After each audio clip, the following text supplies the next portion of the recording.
Okay, so grab this so that we're speaking the same language. That's what we're talking about here, it's just language. And what I'm going to do, Haberhorsham, is we're just going to do that little ditty that we've been playing, that little bass riff. I will note that the bass riff, I'm going to do it in E, A, and D. And why am I doing it E, A, and D? Because those chords, you want to associate these together because of two reasons. Number one is that E, A, D. They're the open strings. They're the open bass strings on your guitar. And we can just start, we can make any little riff that we want quite visible as to what's happening because E, root, second, third, fourth. So, and then we can transfer it downward to other degrees of the scale, as I talked about in the first video. So we're going to play 3 times on the root,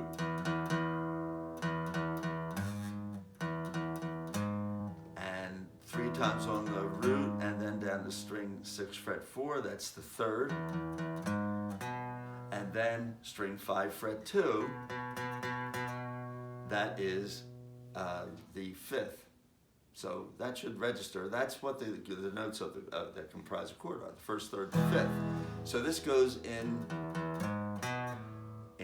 chordal succession, in the proper succession for a chord. It goes from an E to a G sharp to a B. E, G sharp, B. E, G sharp, and B, if you look at this, you'll find that they are the 1st, the 3rd, and the 5th. That's what makes a chord up. That's what defines a major chord. What's a major chord? It's the 1st, the 3rd, and the 5th. Where's the 1st, 3rd, and 5th come from? It comes from the do, re, mi scale. Always. That's what we talk about. That's our standard. There are many other scales, but we always speak in terms of that scale's degrees: 1st, 2nd, 3rd, 4th, 5th, etc., etc. Only 2 more. There's the 5th, 6th, and the 7th. So we go 3. And that 1, 2, 3, only 1 here, and then a short on string 5 fret 2, and then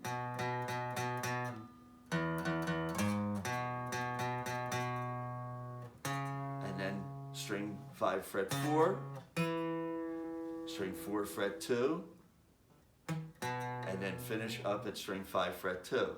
So what did I play there? I played the 1st, the 3rd, 5th, 6th. Why 6th? Because 5th, 6th. The 6th is 2 away. It's 1 whole step. It's 2 frets away from the 5th. So, and then down to string 4 fret 2, and that's the octave. That's another E. And how do you know that? Well, from the other formulas that we've learned is you have on any string, on any fret at string 6 and string 5, you go 2 strings down and 2 frets back. 2 strings south and 2 strings, or 2 frets south, and you have an octave. So here we have E, and I go 2 strings down and 2 frets back, and I have the octave of E. So here, so that little ditty is.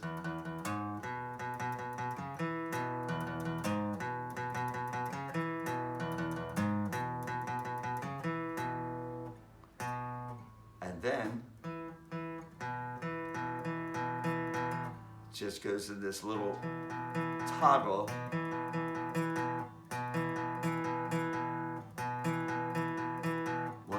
And 3 and 4 and I'm just toggling between,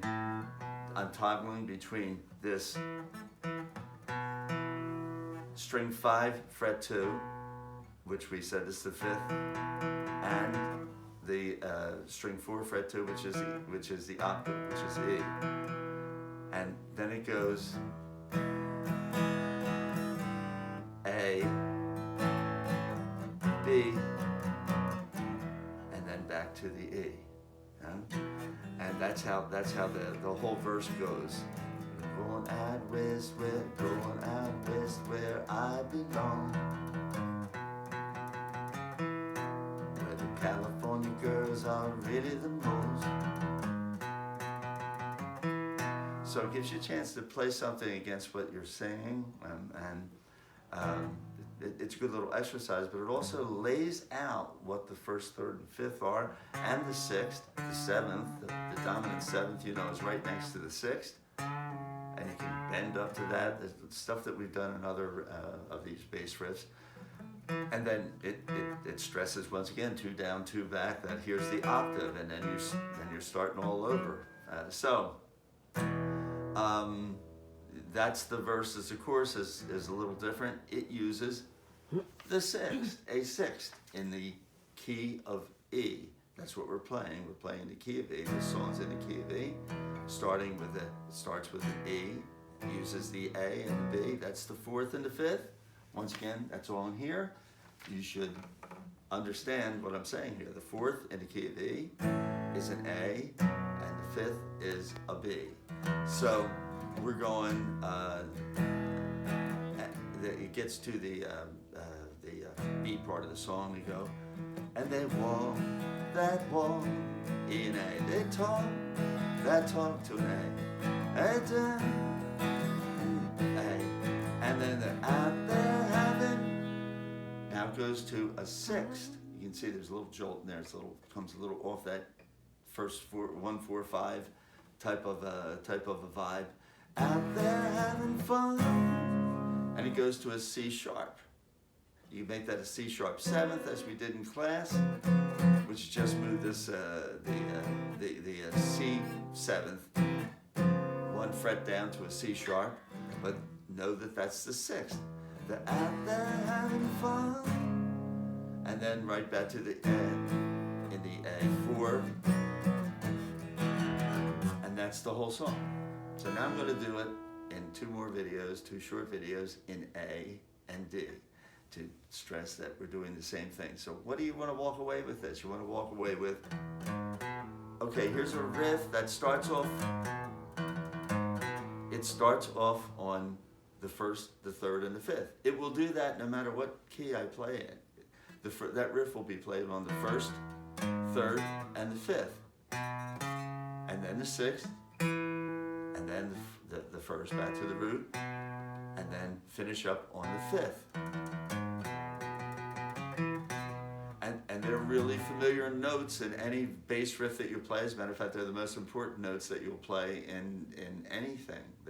So there they are, and this really lays it out for you. First, second, third, first, third, and then the fifth down here.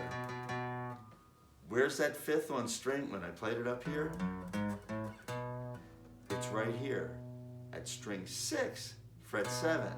Now you can do some more math, because these are separated. Any note on string 6 can be found 5 notes up here. So if I subtract 5 from number 7, fret 7, I wind up 2, 3, 4, 5. 7 minus 5 equals 2. So I wind up on string 5, fret 2. And that's what you want to walk away with. How does this look like? Where are these?